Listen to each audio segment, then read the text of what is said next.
Informasi pertama di rumah pilkada, saudara anggota Komisi 2 DPR RI, Masinton Pasaribu mengeluhkan ia yang tidak bisa mendaftar sebagai calon bupati di Tapanuli Tengah kepada KPU RI. Masinton Pasaribu menyebut ia telah melengkapi berkas pendaftaran, tapi berkas pendaftarannya kembali ditolak oleh KPU Tapanuli Tengah dengan alasan silon. Masinton pun meminta KPU mengambil alih kebijakan dari KPU Tapanuli Tengah lantaran Masinton meyakini pendaftaran yang ia lakukan sudah sesuai dengan kriteria. Sebelumnya PDIP mengutus Masinton untuk maju di Pilkada Kabupaten Tapanuli Tengah demi menghindari calon tunggal. Apa kalian ini? Gimana nggak rusaknya apa ini? Pelaksanaan pemilu demokrasi ini kita rusak secara prosedural. Prosedurnya aja kita rusak, gimana kita menemukan demokrasi yang substansi dan hakiki kepada rakyat ini? Kebrutalan ini dimulai oleh penyelenggara. Dan itu terjadi hari ini. Dan saudara-saudara sebagai pimpinan tertinggi tidak mengambil sikap terhadap itu dan tidak memberikan kepastian. Pekerjaan apa kalian dibayar triliunan anggaran tadi, berapa puluh triliun itu? Bila perlu, kita evaluasi KPU ini ke depan penyelenggaraannya, nggak boleh lagi begini, Pak. Rapat yang dipimpin oleh Ketua Komisi 2 DPR RI Ahmad Doli Kurnia berjalan hingga dini hari. Dalam rapat, Doli menyampaikan kesimpulan sementara bahwa pelaksanaan pilkada jika kota kosong menang, maka pemilihan gubernur dan wakil gubernur, bupati dan wakil bupati, serta wali kota dan wakil wali kota diselenggarakan kembali pada tahun berikutnya, yakni di tahun 2025.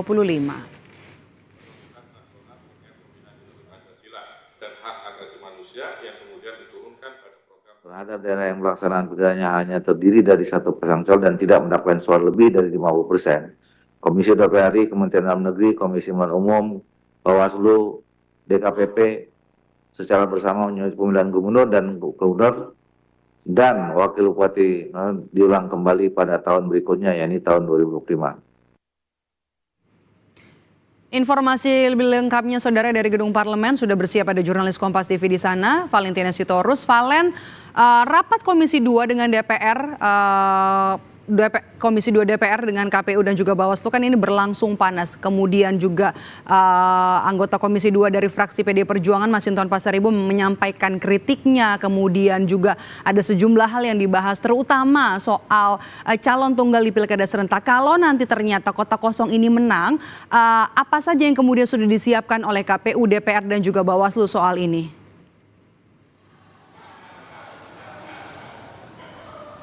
Iya, selamat sore Meidop dan juga saudara. Sebenarnya sebelum simpulan sementara ini muncul dan dibacakan oleh pimpinan sidang, dalam hal ini adalah Ahmad Doli Kurnia, terkait adanya kesepakatan bahwa pilkada ulang apabila salah satu pasangan calon ini mendapatkan suara tidak lebih dari 50%, maka akan dilakukan pemungutan suara ulang ini di tahun berikutnya atau di tahun 2025.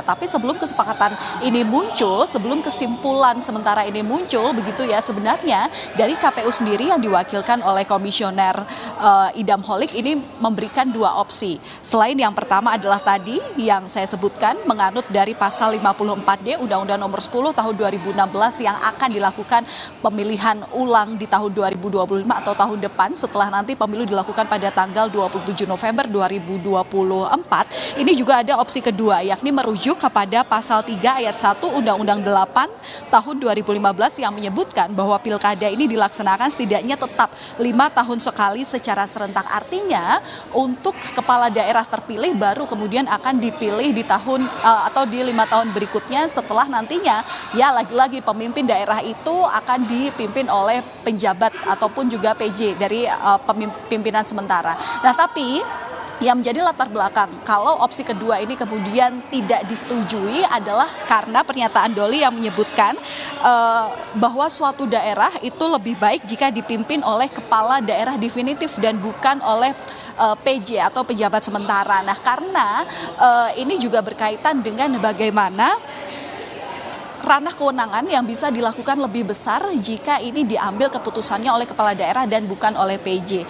Nah, sementara itu terkait dengan kesimpulan sementara kemarin bahwa pilkada ini rencananya akan dilanjutkan di tahun berikutnya persis atau di tahun 2025 jika memang suara calon kepala daerah tidak lebih dari 50%, artinya hanya ada satu paslon yang kalah dengan kota kosong begitu ya. Ini kemudian akan dibahas lagi oleh KPU RI, Bawaslu, DKPP, perwakilan pemerintah dalam hal ini adalah Kemendagri serta Komisi 2 ini pada rapat dengar pendapat selanjutnya yang nantinya rencananya ini akan digelar pada 27 September 2024. Nah, RDP yang akan digelar pada 27 September ini nantinya juga akan membahas mengenai PKPU yang mengatur tentang penyelenggaraan pilkada dengan satu pasangan calon yang mana tadi saya sebutkan apabila memang suaranya tidak lebih dari 50% dan bisa dikatakan ini pemenangnya adalah kota kosong.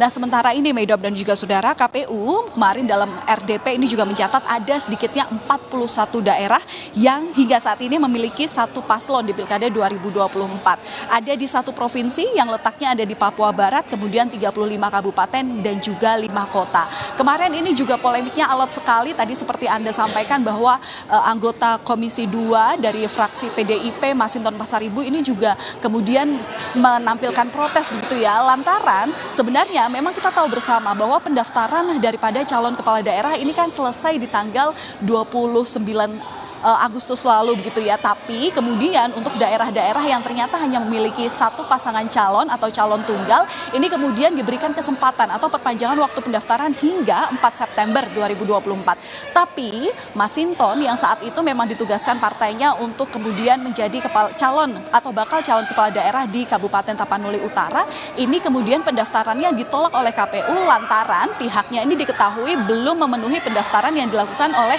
sistem informasi pendaftaran pencalonan atau dalam hal ini adalah silon begitu, sehingga dirinya ini pengen daftar secara langsung secara manual ke kantor KPU Tapanuli Utara tapi kemudian ditolak. Nah, alasannya yaitu tadi karena pertama harus mendaftar secara online baru kemudian melengkapi berkas secara manual. Nah, ini kemudian yang menjadi protes, kenapa hal ini kok tidak bisa diterima oleh KPU daerah secara dinamis begitu ya, padahal pendaftaran yang saat itu dilakukan perpanjangan hingga 4 September itu sebenarnya sudah sesuai peraturan perundang-undangan tentang pendaftaran pilkada. Nah, ini kemudian yang nanti juga akan berlanjut dibahas melalui PKPU yang nantinya akan dibahas ulang tanggal 27 September 2024. Seperti apa proses ataupun juga keputusan daripada ihwal peraturan KPU ini, ya otomatis nanti kita akan menunggu di situ karena keputusan finalnya daripada daerah-daerah yang hanya memiliki calon tunggal ini kemudian keputusannya seperti apa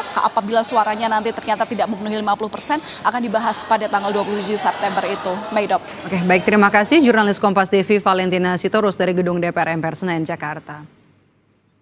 Usai